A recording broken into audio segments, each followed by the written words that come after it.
સુરક્ષિત પહોંચે અને આ વિરોધ માટે અમે આ કાર્યક્રમ કરી રહ્યા છીએ।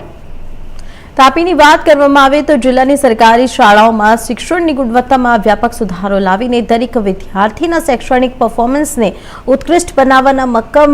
નિર્ધાર સાથે પ્રોજેક્ટ સક્ષમ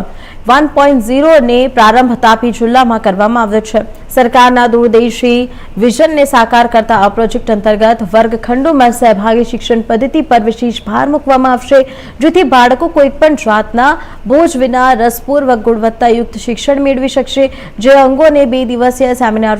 તાપી જિલ્લાના વ્યારા ખાતે ચાલી રહ્યો છે, જેમાં 800 થી વધુ આચાર્ય અને મુખ્ય શિક્ષક ભાગ લઈ રહ્યા છે।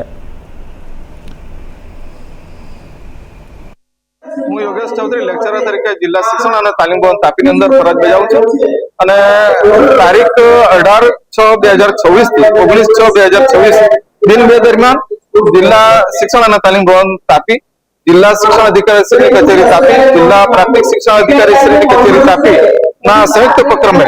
માન્ય કલેક્ટર શ્રી સાહેબના માર્ગદર્શન હેઠળ અને માન્ય ડીડીઓ સાહેબ શ્રીના માર્ગદર્શન હેઠળ આપણે આ 2 દિવસીય શાળા ગુણવત્તા સુધારણા માટેનું આ ચિંતન બેઠક કર્યા છે, જેમાં તાપી જિલ્લાના તમામ પ્રાથમિક શાળાના મુખ્ય શિક્ષકશ્રીઓ, માધ્યમિક અને ઉચ્ચતર માધ્યમિક શાળાના આચાર્યશ્રીઓનો આપણે આ વર્કશોપ કરી રહ્યા છે, જેમાં લગભગ જિલ્લાની તમામ શિક્ષણની પાકોના આચાર્યશ્રીઓ 850 જેટલા આચાર્યશ્રીઓ ભાગ લઈ રહ્યા છે, જેમાં અલગ અલગ વિષયના પારંગત અધ્યાપક સાહેબો દ્વારા એમને આ તાલીમ આપવામાં આવી રહી છે, જેમ કે એનઈપી 2020, ગુણોત્સવ, FLN અને બ્રિજ કોર્સના સંદર્ભમાં તથા આઈસીટીના શિક્ષણના વિડીયોના સંદર્ભમાં આપણે આ તાલીમ આપી રહ્યા છીએ અને આ તાલીમ 2 દિવસથી ચાલી રહી છે। તમામ આચાર્યશ્રીઓ ખૂબ ઉત્સાહ અને ઉમંગથી આ તાલીમ લઈ રહ્યા છે। આભાર। જંબુસરની વાત